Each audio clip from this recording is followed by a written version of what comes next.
My name's Bruce. I'm an addict. I got here 15 minutes early and there were 5 people in this room and I wasn't nervous. That's changed. I want to thank the convention committee for giving me the opportunity to share. And I want to welcome everybody to Ottawa from those who are out of town.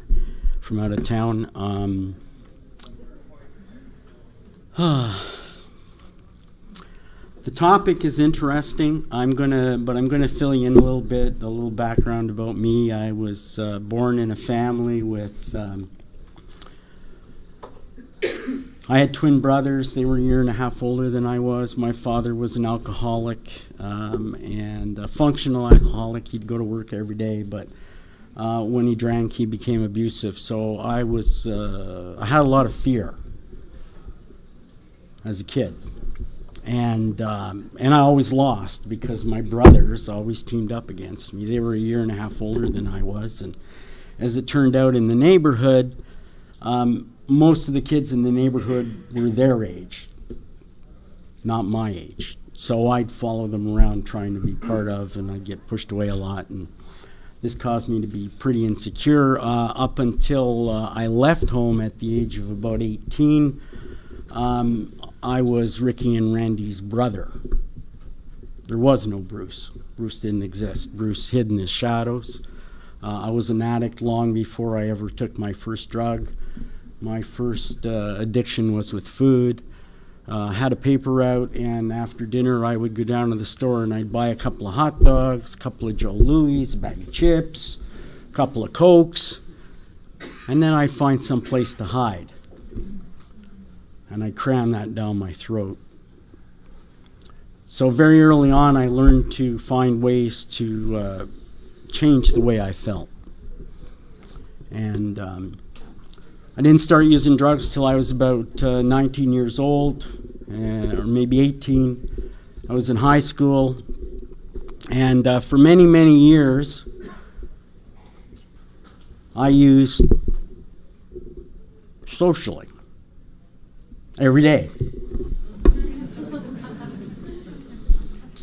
And I was very fortunate. I managed to get through university and get through graduate school while using. The only time I didn't use was when I was taking an exam. But immediately after, I was using again. And I had all sorts, and this was part of my rationalizations. I felt that, I'd say, well, I'm not in the street with a brown paper bag, or I'm not in an alley with a needle in my arm, and I'm not da-da-da-da-da-da-da. And I had all these beautiful rationalizations, and I'm doing well in school, and I got a professional degree, and blah, blah, blah, blah, blah. As the years went on, every single one of those fell. I'd been using for a number of years, and in 1989, my father committed suicide by putting a shotgun to his chest and pulling the trigger. And I was very angry at him for a long time, because he was always, pull yourself up by your bootstraps, be a man. And when I grew up, I'm from the 60s and the late 60s and early 70s, so you know what life was like then. We believed that using drugs was a spiritual experience. Peace, love.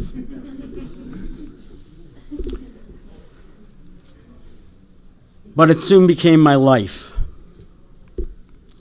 So my dad committed suicide in 1989, and in 1990, my professional business went bankrupt. In the spring of 1990, I separated from my wife, and I watched her take my 3 and 4 year old sons and move away. So I was alone.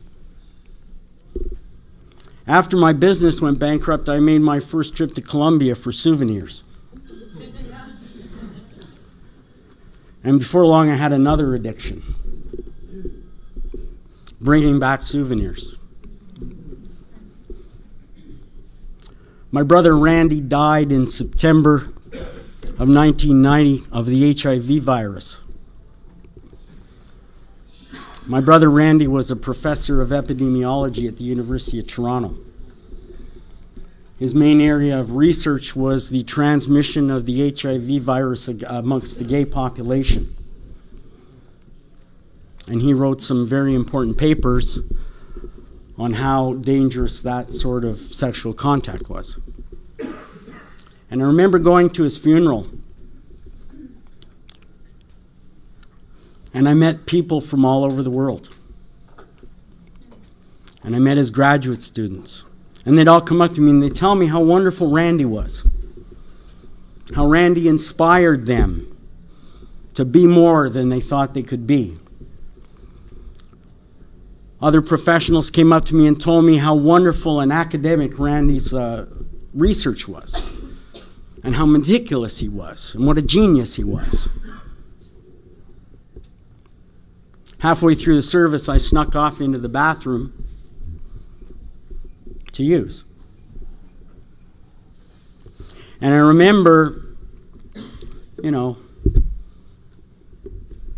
I think a lot of you will relate to this. A lot of the times using was as much about the ritual as it was about the drugs.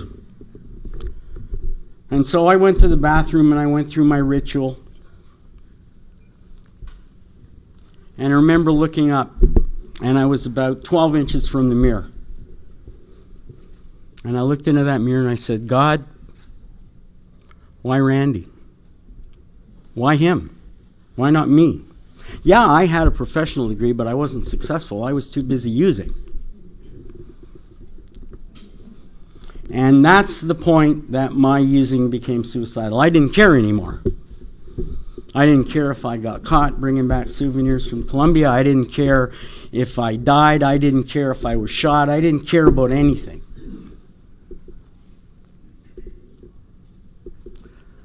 God works in very mysterious ways.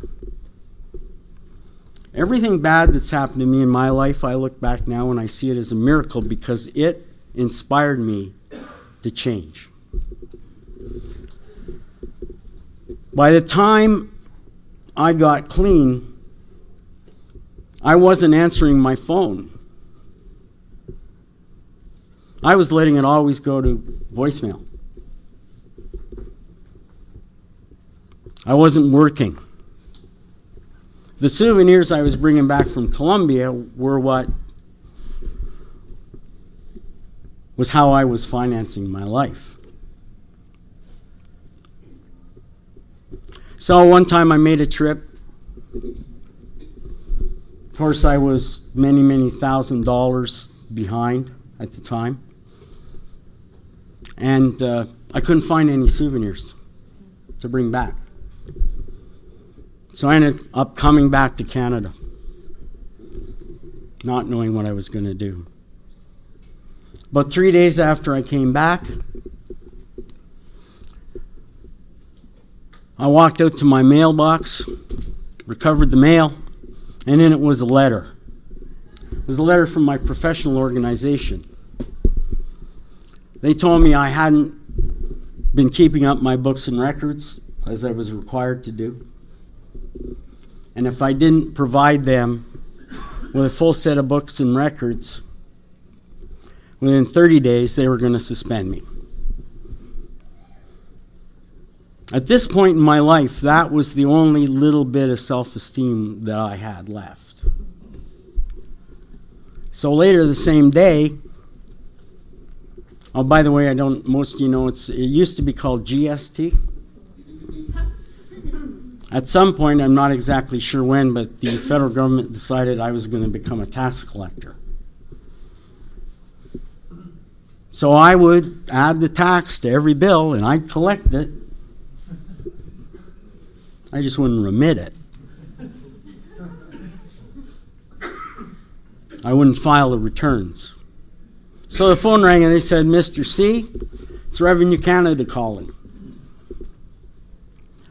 We note that you've been collecting our taxes now for, it was 3 or 4 years, but you've never filed a return and you've never submitted anything. We want you to file those returns within 30 days or we're going to freeze all your accounts and take all your money. And I'll never forget that moment, because it took me back to my childhood. It took me back to the moment where your mom catches you doing something really, really bad, and you start bawling. And you say, please, please forgive me, I'll never do this again.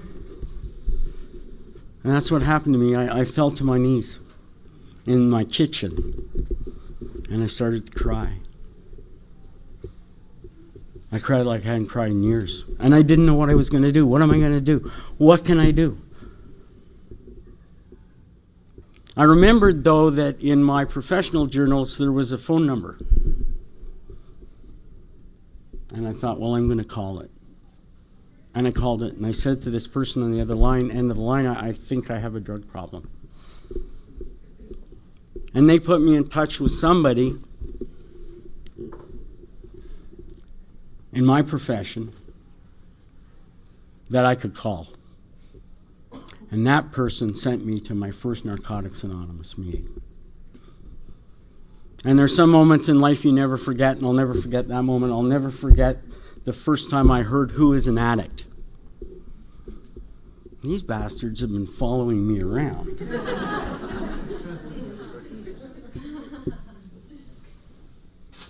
It was one of those aha moments. So, of course, at that point, I had an untreated addiction, and I didn't, the speaker earlier tonight talked about the first time she looked at the first step, and she didn't see addiction, she saw drugs. And I believe that if I can stop using drugs, everything's going to be okay. I didn't have any idea how deep this disease goes. Excuse me.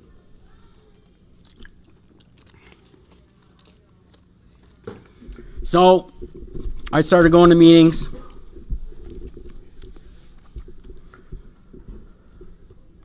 Didn't want to listen, I wanted to talk.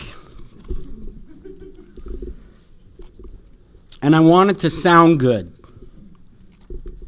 So I'd be sitting there in those meetings and I wouldn't be hearing anything anybody was saying other than, oh, they're saying this, well, I can say this. It was all about my ego. And they told me, they said this disease has 3 parts. It's physical, mental, and spiritual. The physical is once I put a drug in my body, that's it. All bets off. I'm not going to stop till it's all gone. And the mental part is that never-ending thought stream of the getting and using and finding ways and means to get more. And the spiritual part was my total self-centeredness. So anyway, I got a temporary sponsor. And I thought, you know what? I got 2 degrees. I know what these words mean. I want to get this over with quickly. So I told him, I said, look, you know what? I got the first 3 steps down, no problem. I understand what they mean. I know all the words. I want to go straight to the 4th step. He said, okay. So I started to write a 4-step and to write. And back in those days, by the way, I got clean March 21st, 1993. We didn't have a step working guide. We were using a series of guides that were produced by a guy by the name of Vito. And man, it was thorough. And I would write, and I would write, and I would write, and I called my sponsor, and I got rid of that guy quickly, my first temporary sponsor, and I found a sponsor that's my sponsor to this day. And I'd write, and I'd write, and I'd get stuck, and I'd call my sponsor, and I'd say, Jim, I'm having all these problems, what's going on, blah, blah, blah, blah. And Jim would go, Bruce, maybe you need to start over at step 1. No, I'm on a fast track here, I'm not going to. So I go back and I'd work some more and I'd write some more and I'd write some more and I'd write some more and I'd get frustrated and I'd call Jim. And he knew I got picked the perfect sponsor. God sent me the perfect sponsor because he knew if you tell me what to do, I was guaranteed to do the opposite. So he'd say, Bruce, maybe you need to start over at step 1. No. So I kept writing, kept getting frustrated. I was anything but fearless. And one day, I stopped. And guess what I did? I got into a relationship.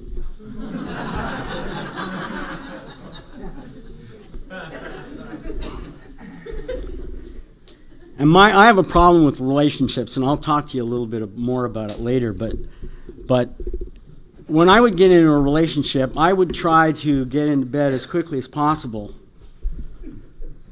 And once I did that, I was like committed. Not. But I thought I was. And so I'd start planning, Christmas, our next vacation, how many kids we were going to have within a day. And of course it was with a newcomer. And thank God she was just a little bit healthier than I was, because she kicked me to the curb within 3 days. And I was in this big old house out here in Constance Bay, all alone. And I experienced the first panic attack I'd ever had in my entire life. I woke up about 2:30 in the morning, and I couldn't breathe. And I was just like gasping for air. And I didn't know what was going on, so I called my sponsor. And you know what he said to me? Yeah, he said that. But before he said that, he said, Bruce, you're right where you're supposed to be. Well, I swore at him.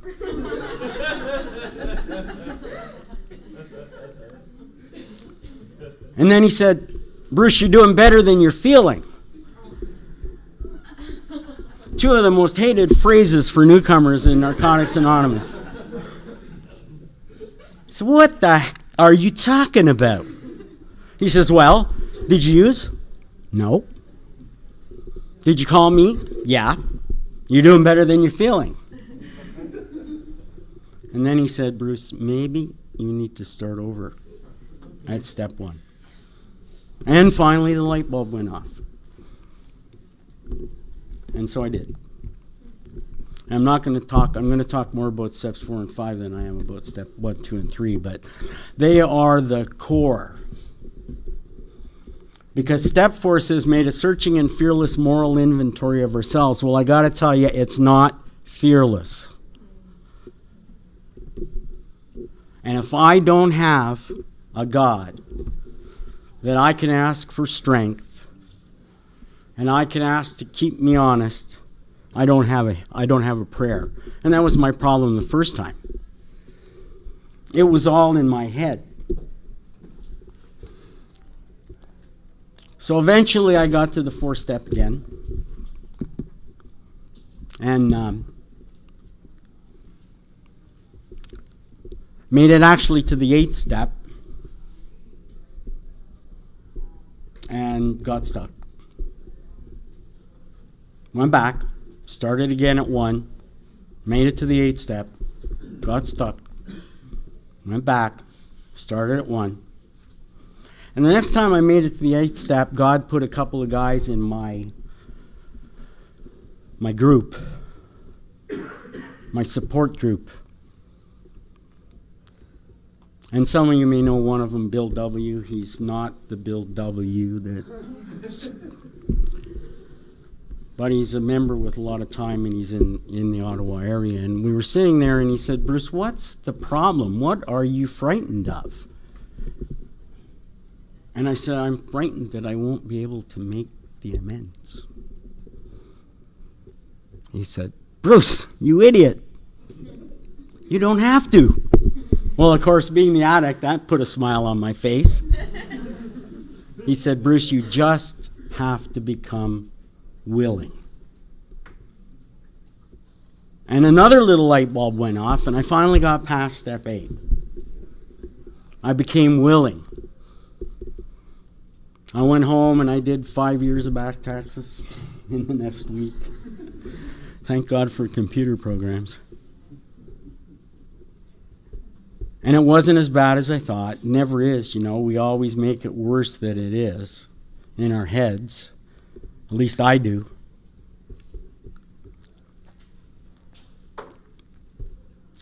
And I was finally at 7.5 years clean, able to make it through to the 12th step. But I want to talk a bit about the 4th step. Fearless. It was anything but fearless for me. I was full of fear, and I prayed all the time. And my sponsor would tell me, he'd say, Bruce, before you start writing, every time I want you to read the 4th step in the basic text, and I want you to read the 4th step, and it works how and why. And I want you to ask God to be with you, and I want you to rely on that. And I did. Now, by now, I'd understood that the disease of addiction is not about drugs. It's about my inability with the brain that God gave me to cope with life on life's terms. And my disease manifests itself in many different ways: food, sex, lust, buying, cars, women, relationships. And I've done a number of 4 steps. And I want to talk to you about the latest miracle that God has given me. At 19 years clean, by the way, I'm going to break my own anonymity here.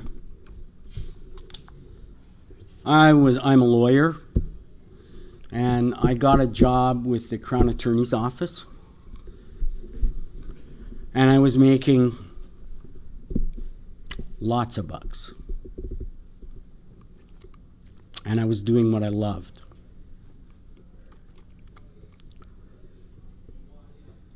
And I shot myself in the foot. Because one of the things I've struggled with, and it's appeared in every single 4 step that I've ever written, is my addiction to sex. And it never made it. It made it to the 5th step. Never made it to the 6th step. I was never entirely ready to have God remove that defect of character. Now, I'm proud to say that probably after a few years, when somebody pointed out to me that by going in the rooms of Narcotics Anonymous and lusting after all the beautiful women that we have here, I was breaking their anonymity. I wasn't allowing them to be here as an addict, just as I am. So, I made a little progress. I stopped lusting after, I would catch myself lusting after the women in Narcotics Anonymous. And I would say a little prayer. And I stopped hitting on the women in Narcotics Anonymous. But Lord knows you can find sex in many different places. And for years and years and years, I managed to do that. I wasn't faithful to my partners. There was my trigger was this. If you get mad at me and yell at me, that's my excuse to go out and get some love somewhere else. If I'm sad and lonely, that's my excuse to go and get some love. Talk about a misnomer, because it's not love. It took me 19 years to realize lust is not a spiritual principle.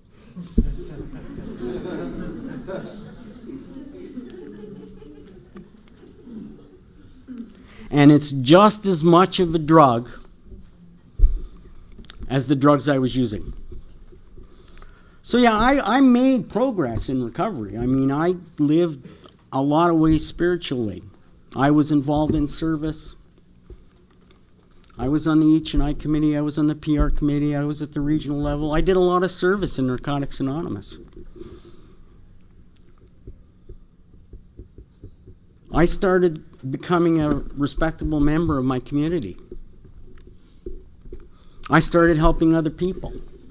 I started helping addicts. But I had this little secret. My sponsor knew. My support group knew. But you all didn't know. So I would go to a meeting and, I'd share and I'd get in my car,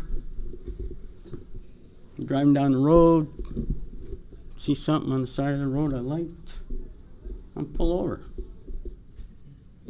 I did this for years. And you know what? It never once satisfied me. Because as our materials say, this is an inside job. Happiness is an inside job. It's a choice I make. And I tell you, I prayed. I prayed for many years to have God remove this defect of character. But I wasn't willing to do anything about it. Now, when I got here, I remember somebody, an old-timer, said, God will move a mountain for me. I just have to show up with the shovel. I didn't have a shovel as far as this was concerned. So one day I had the worst case of sexual abuse that I've seen in my entire career, and I was at the courthouse. And I went outside for a smoke. And guess what? Guess who was outside? Someone I'd been with before. So I looked at her, and she looked at me, and the next thing I knew, we were in a bathroom at the courthouse having sex. When somebody from my office walked in. I thought the door was locked. This caused me to be fired, publicly humiliated. My name, I actually was published, my name was published in a newspaper in Germany. Prosecutor has sex at the courthouse.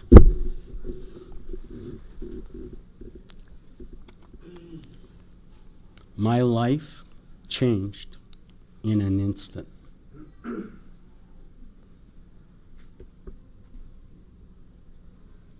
But you know what?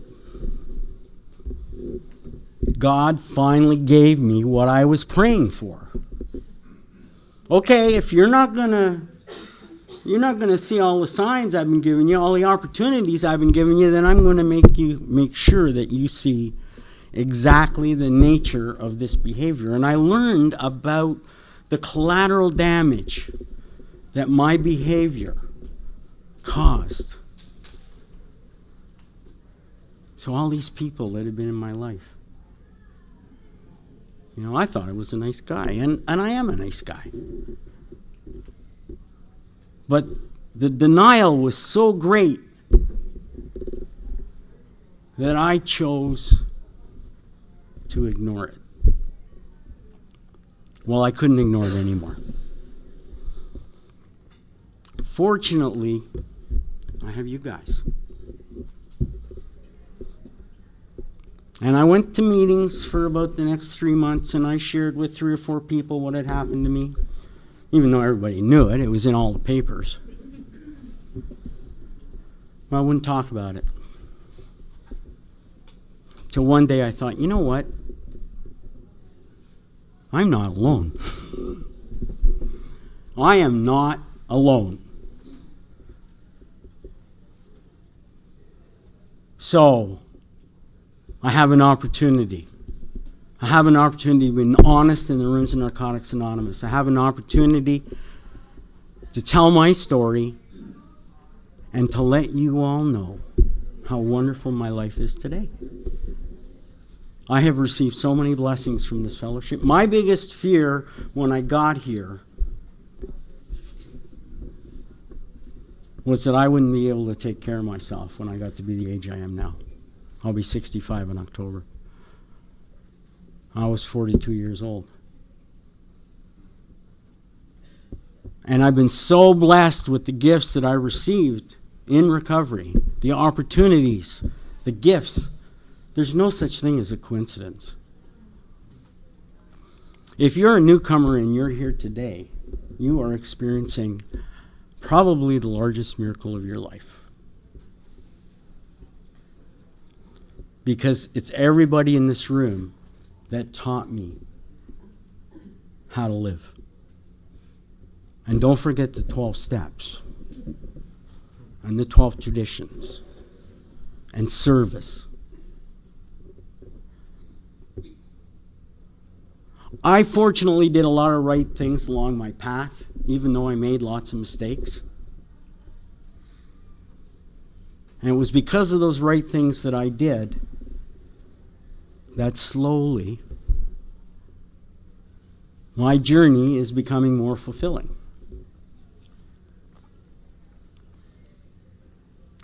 I'm not proud of some of the things I did in recovery, but you know what? I'm happy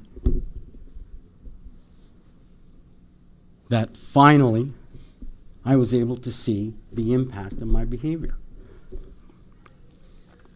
So I know full well that the disease of addiction is a lot more than drugs. Now,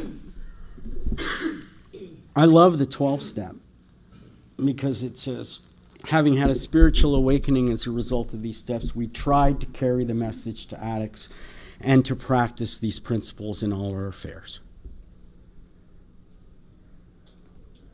It's such a blessing that it acknowledges our humanity.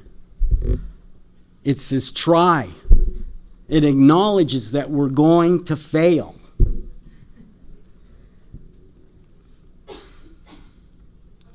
And I know today that I'm involved in a lifelong journey. You know, God has never not given me what I needed in recovery. He's always given me what I need. And I'm grateful for the times that he didn't give me what I want. Because a lot of the times what I want is not healthy. And I'm grateful that even though I ignored all the signs, he continued to love me. So here I am today. I'm retired. I have a pension, a little bit of savings. Get to travel to Costa Rica every winter. Get away from Ottawa winter. Here's a big miracle for you. If this had happened to me 3 months before it did, my pension wouldn't have vested.